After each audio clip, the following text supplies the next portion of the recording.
Hey everyone, and welcome to the Becoming Better podcast. My name is Nate, and I'm really glad you're joining us today.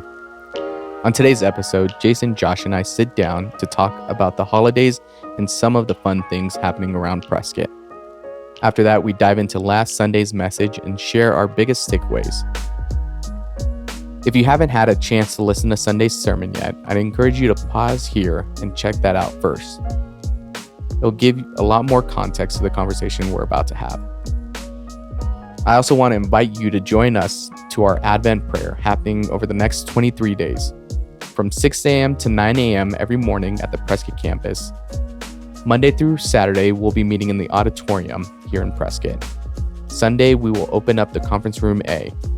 And at the Prescott Valley office, we'll be meeting from 6 to 9 there as well. And then at the school from 8 a.m. to 10 a.m. is when we'll have that open there on Sundays. We'd love to see you there. And as always, for more info on what's happening around the campus, head over to quadcity.church/events. Alrighty, without further ado, we hope you enjoy this conversation.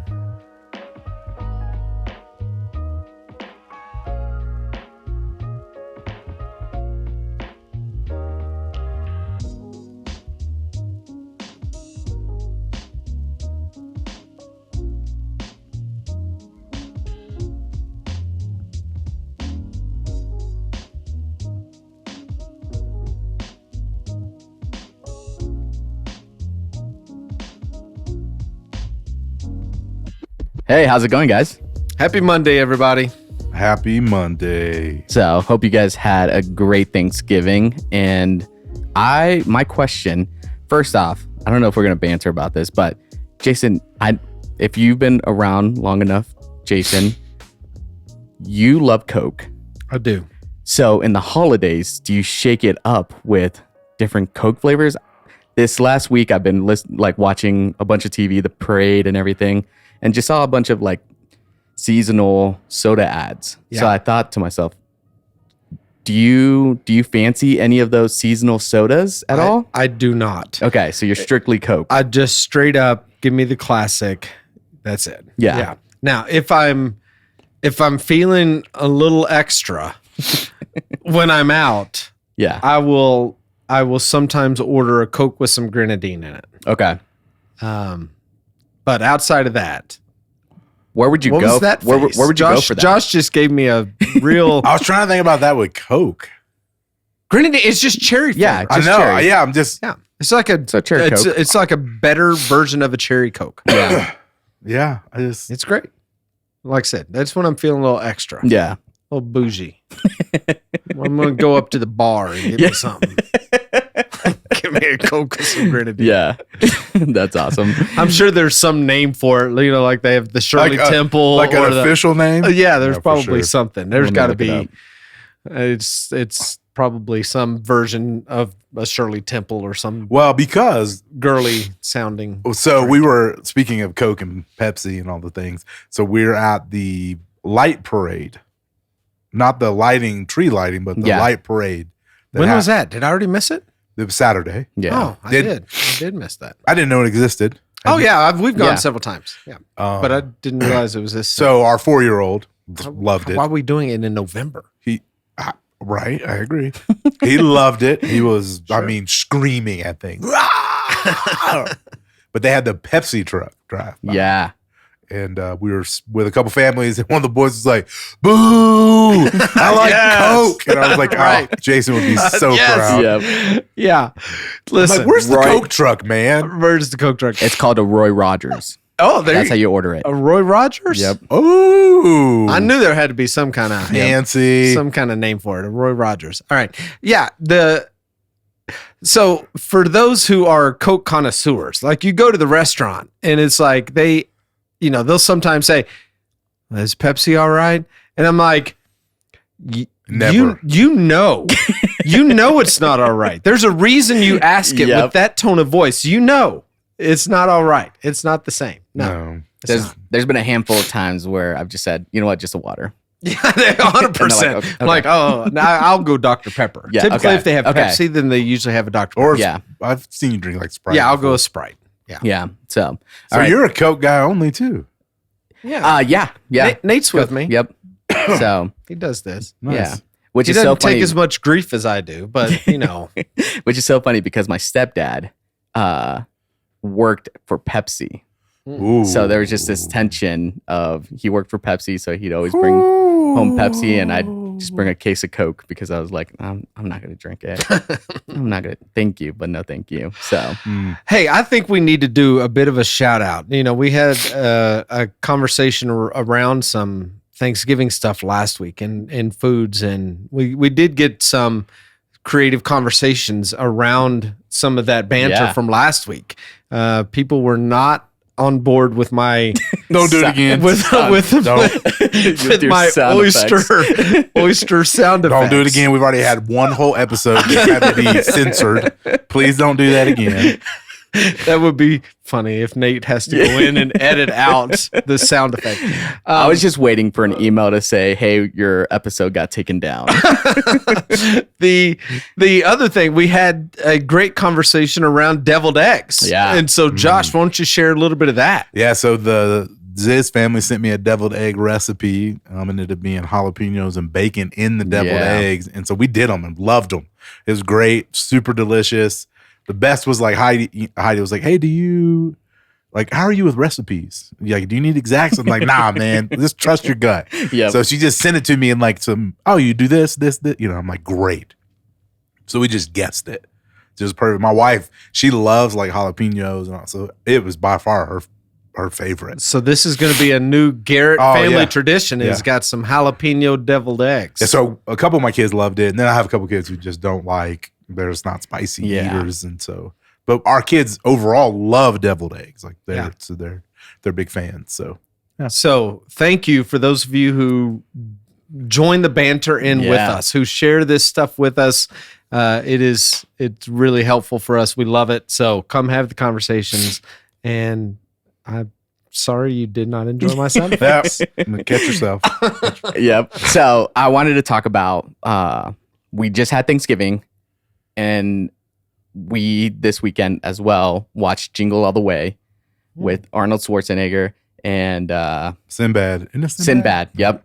And the scene where he's in Minnesota, the Mall of America, trying to hunt down for a toy, and it just reminded me of, when was the last time you guys dipped your toe into Black Friday shopping? And did you have any crazy experiences in it? I feel like now with Cyber Monday and all these other, sales, you don't really hear a lot about Black Friday. So what was the last time you remember? Actually, I think it's making a comeback. Like I saw a quick blip on a newscast about how much money was spent this weekend. Yeah. And so you probably Google up a news article, like it was astronomical. Like I think it is making a comeback. So there were people, I'm trying to think of what store I saw that they were lined up outside the store, just like back in the good old days. People waiting after Thanksgiving dinner to do the thing. So I think it is making coming back. I think it's making a bit of a comeback.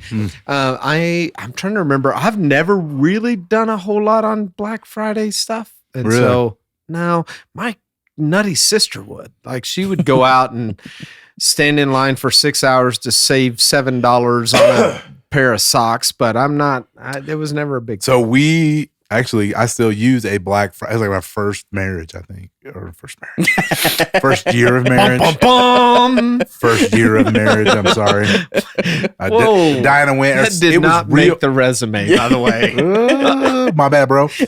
So she went to like Kohl's in Jasmine County, and bought a like an electric flat top cooker. The small one. Yeah. And so we've had it for like forever, 15 years. The very first time we took it out of the box, it like fell and broke. So they got a chip broke out of it. Still works great though. Nice. So I've started using it again because I can the little pan cooking 2 eggs at a time. It's just not fast enough for me. I cooked 8 eggs this morning in one shot. So I pulled it back out and I think about that. I'm like, oh, that's the probably the only thing we have left. Yeah. From a Black Friday, like a traditional, she went out to do Black Friday. It was this, to your point, normally, I don't know, it's probably $27 and she got it for $6. Yeah. You know, so it's like the what she endured was probably not worth it. Right. Yeah. So we Let's did it a just couple call times. We're too bougie to do it right now. I think that's. Oh, I'm an online guy. Yeah. Yeah. I all day, every day. Yeah. I get my Cokes delivered to my porch. That's what happens. My wife makes the Walmart grocery store order and they bring them to my porch. I don't have to leave to go get them. So interesting. Yeah. So probably probably standing in line for 2 hours to save $9 on a $20 thing. I'm just like, and now too, man, like, so because Amazon just started doing you can check prices. Yeah. I still think they're lying to me somehow and manipulating it, but for sure they're like, oh, here's 60% off. And I'm like, it was cheaper 3 days ago. Yep. You know, kind of deal. So, you can always find deals. Yeah. In fact, I just Google when is the best time to buy this, and something will tell me, and I go, oh, I'll just wait till then. If I don't need it, because I don't need usually anything. Right. Like we typically don't. So you look and go, oh, when's the best season to buy a new TV? Yeah. Oh, it's Super Bowl time. Or this other season because they're getting rid of all the old ones, bringing in the new ones. When's the best time to buy a vacuum or a bed? Or like those are the things. So the thing about that is I ain't buying a TV until I need the TV. Like I ain't buying it unless it goes out, and then I need it yesterday. I'm looking. I'm preparing myself. You are? Yeah. Right now? I just want to be like. Well, maybe if there's a good deal out. Oh, yeah. Nowadays, dude. So my TV is 5 years old. We got it in 2021, 21, 22, whatever, 20. Anyways, I can't remember if it was BC or AC or I can't remember. BC or AC? Yeah, after COVID. But it's out of date. Yeah. Like, what are you talking about? Dude, TVs are like phones. Mm-hmm. We have a TV from like 2019, and I know that it still works, but it's old. It gives me some problems.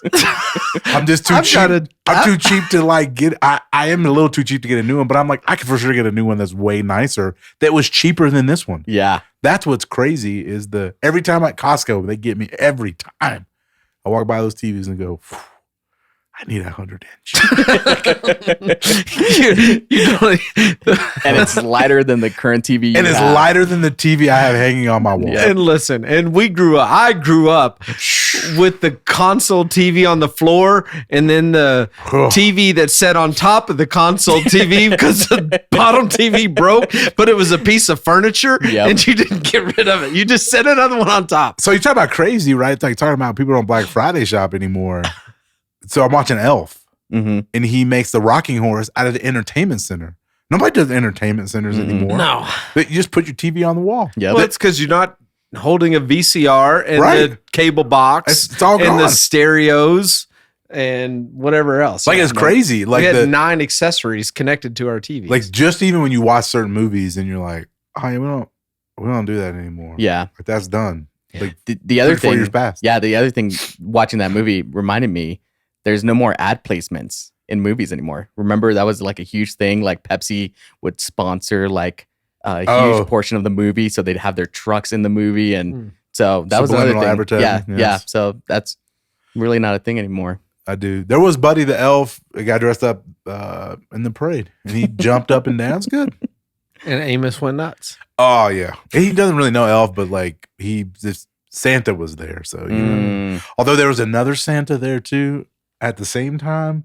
So there were 2 Santas. That's very confusing. Very confusing. Yeah. And one was asking money for veterans, and then the other was just on a truck for I don't know, I think it was APS or something. Yeah. Did you have the APS truck? I go, no, don't wish me a Merry Christmas. Wish that my electric bill go down. Yep. Y'all raising prices over here. APS, you know. So anyway. But I was unaware, Jason, of the Prescott Night Parade. Mm-hmm. Yeah, it's a thing. And I've spent some very cold nights at the light parade. Yep. It was actually not cold. bad. No, it wasn't cold this time. No. But I forgot. I wouldn't even have thought in November that we're doing the light parade. Because this week is the big one. Yeah. Yep. It's the parade. You guys going? Yeah. Our boys are in it. They're in it. Okay. With who? our football club. Okay. The parade. I almost never go to the parade. I only go to the lighting. The lighting. Yeah. You're not going to the. Yeah, we're still the parade. We're just a young family. Yeah. No. It's 2 hours of my life that gets stolen. I want to figure out how to like tailgate at it. Well, it's on. I mean, you're in Whiskey Road. Just. I don't want to buy other people's food. I want to tailgate like I'm at a football game. So at the parade. We would just start grilling up and got a little TV watching games. There's some good games on Saturday, man. This is bringing that 100-inch out there, aren't you? Yeah. Oh, they can find a way to hook it up. I can fire it up for you. Yeah, real easy.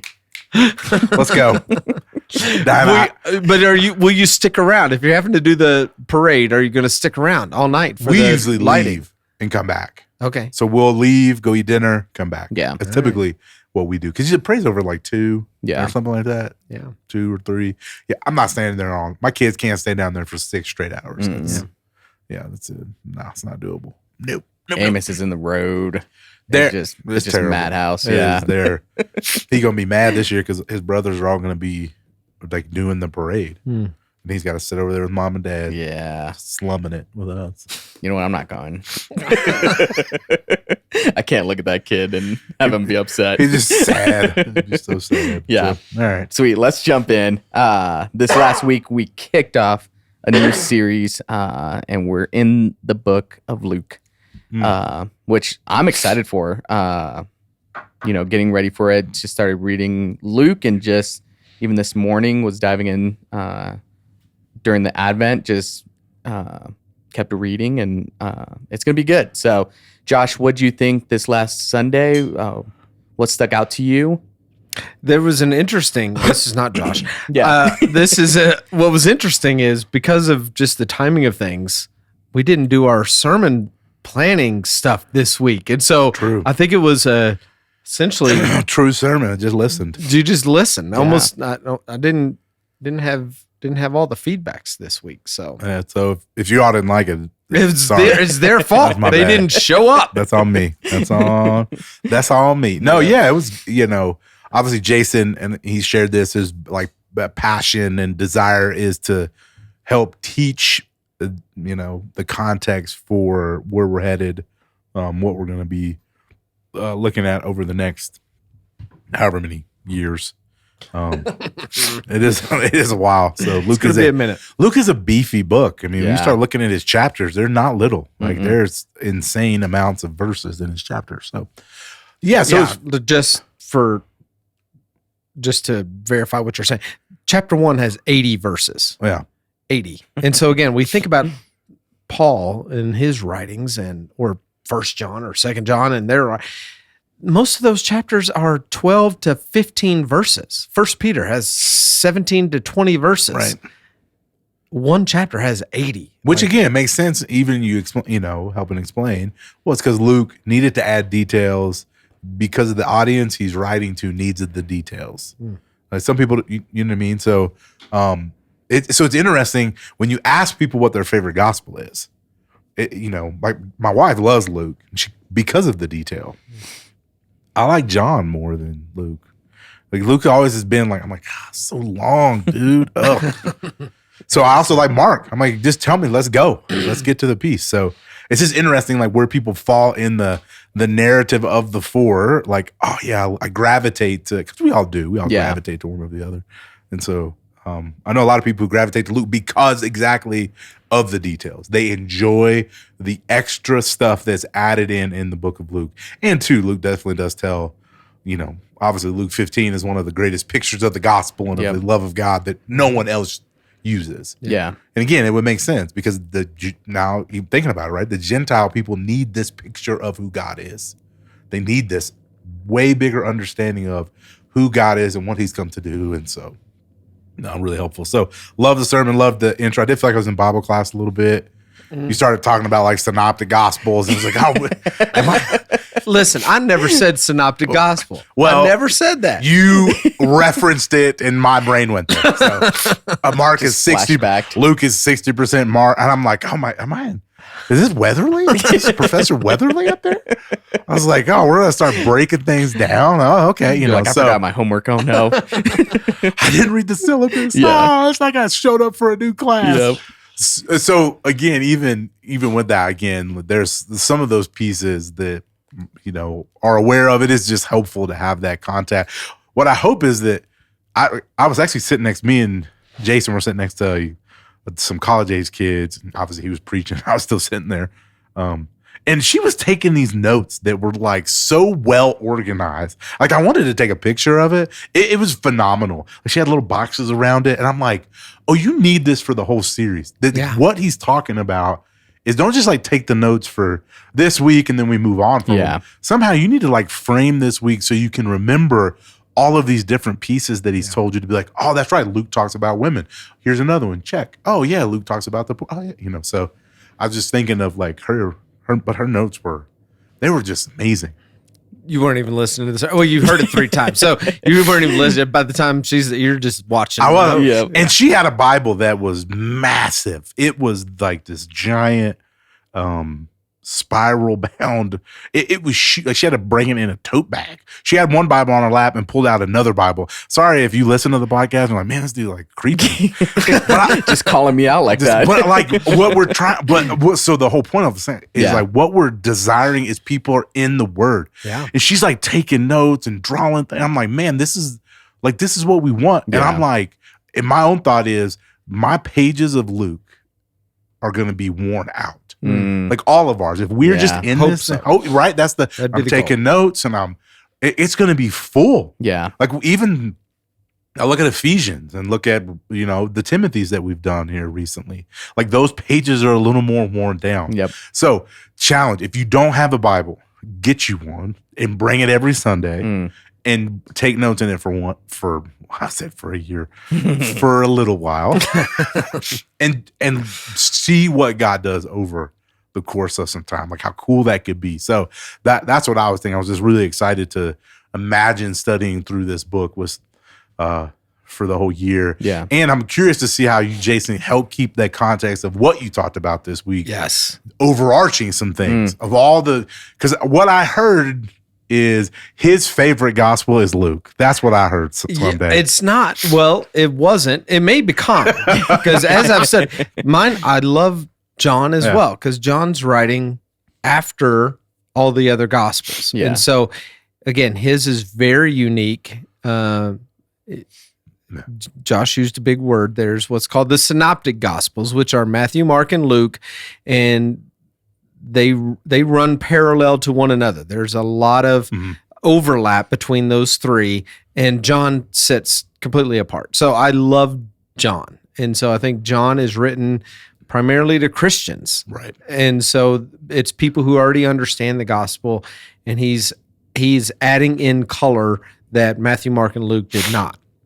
And so, but of the synoptic gospels, I think Luke has to be. I think it should. And again, I told my wife when I wrote it last week, I said, my job this week, I just want to compel you to see Luke as your gospel. Like that's my goal. I just want to make you so understand the background of Luke and why he's writing this, that you're going to feel like this is yours. Like that's why he's writing it. Like that was what I was trying to accomplish this week.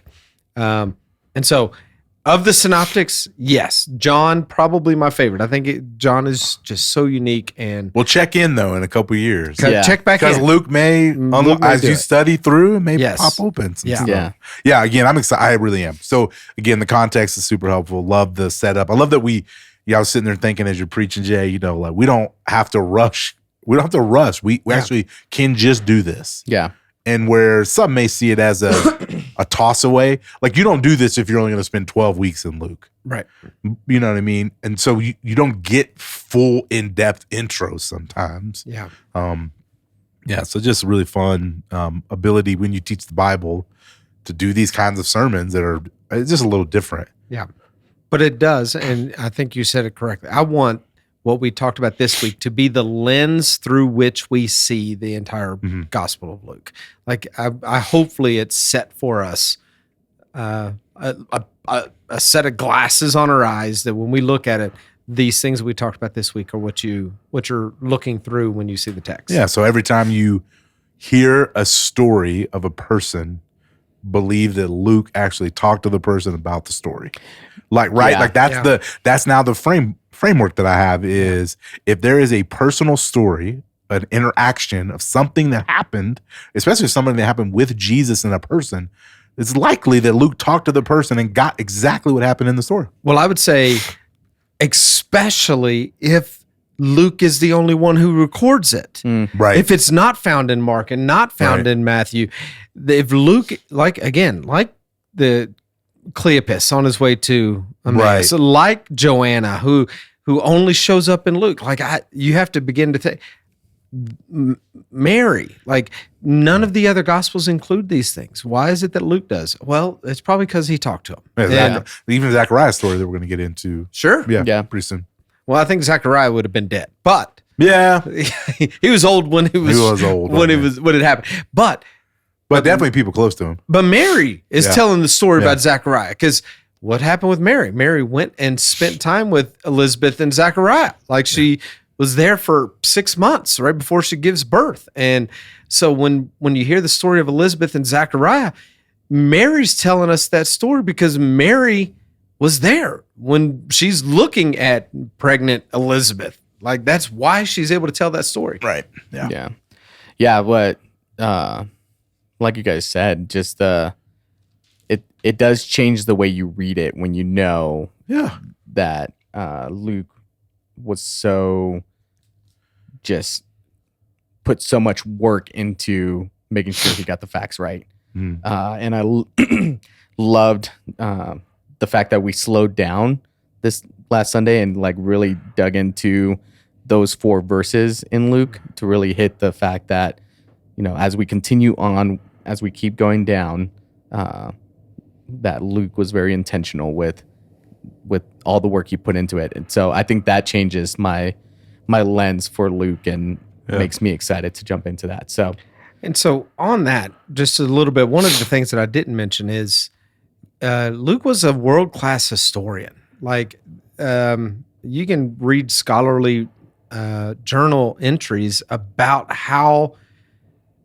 intentional Luke is to pull up the exact moments of history. One of the things that you'll find in the Gospel of Luke is he goes out of his way to timestamp as much as he can. So again, we're going to see it this coming week in verse 5. He begins with, in the time of Herod, king of Judea, there was a priest named Zachariah. He could have easily have just said, there was a guy named Zachariah, but he timestamps it. And he says, no, this happened at this specific time when Herod was the king of Judea. And you're going to see this kind of thing happen over and over again, where he timestamps based on historical events. Again, we all know this from Luke chapter 2, where he says, in the days of Caesar Augustus issued a decree that a census would be taken in the entire Roman world. That's verse 1. And then verse 2 says, this is the first census that took place while Quirinius was the governor of Syria. Right. Like he goes out of his way to give you the exact moment and gives you the dates and the time and the people and the place. The first census, not that second one. Y'all might remember that one. It wasn't that one. It was the first one that took place while Quirinius was the governor of Syria. Like he's talking to Gentiles and he's from Syria. And he reminds them, you remember when Quirinius was the governor? Like we would do that in Arizona. Like we have different timestamps of when different governors were the governor. And we can place it then and we know historically when it took place. He's doing that all throughout this gospel because he wants to make sure that the history is correct. Not just the story, but the history. And so we're going to get to see all of these details as we go. So I didn't have a time to throw all of it in there, but it's so cool that we'll get to walk some of this stuff out. Yeah, which doesn't that kind of make sense why, you know, in the beginning, he is writing this to Theophilus. Yeah. So it ties in the fact that he would have known all these events as well. Absolutely. Absolutely. Yeah. So he would, those timestamp dates for Theophilus, he would have understood those because he could have been from Antioch. We don't know.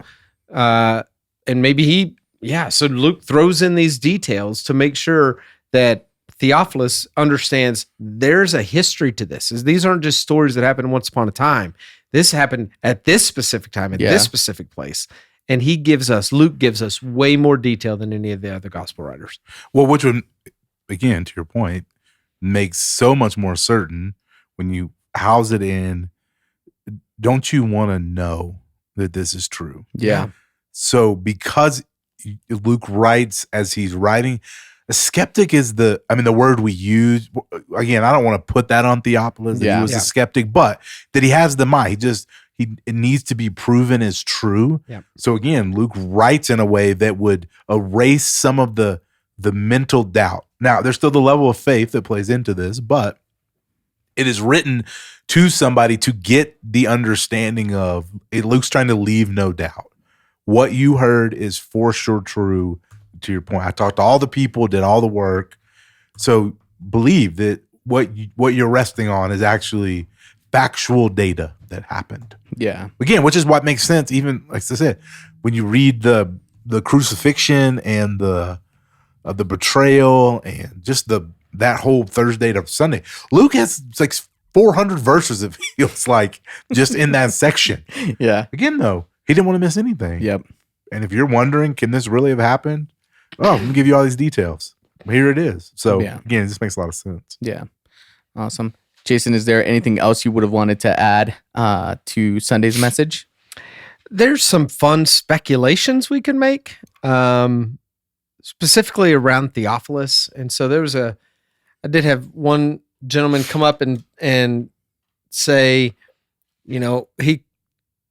there's an idea that's floating around out there that Theophilus wasn't an actual person, but was more a generalized Christian. So Theophilus, if you break that name down, means friend of God. Okay, so Theo means God. That's why theology is the study of God. All right, so Theo means God. Philios is friend, right? We understand Philadelphia means technically brotherly love. Yeah, it's friendly. I mean, that's the context. Yeah, philo is a word for love that can be brotherly love, but a friend of God or loved by God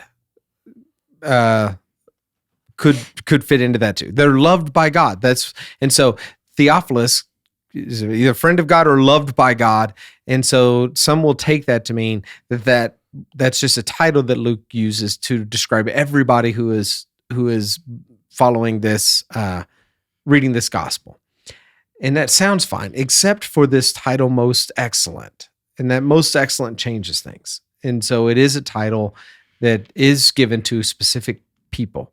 I think there's more evidence that Theophilus was probably was probably the patron who funded this gospel, funded Luke's work. That makes more sense to me.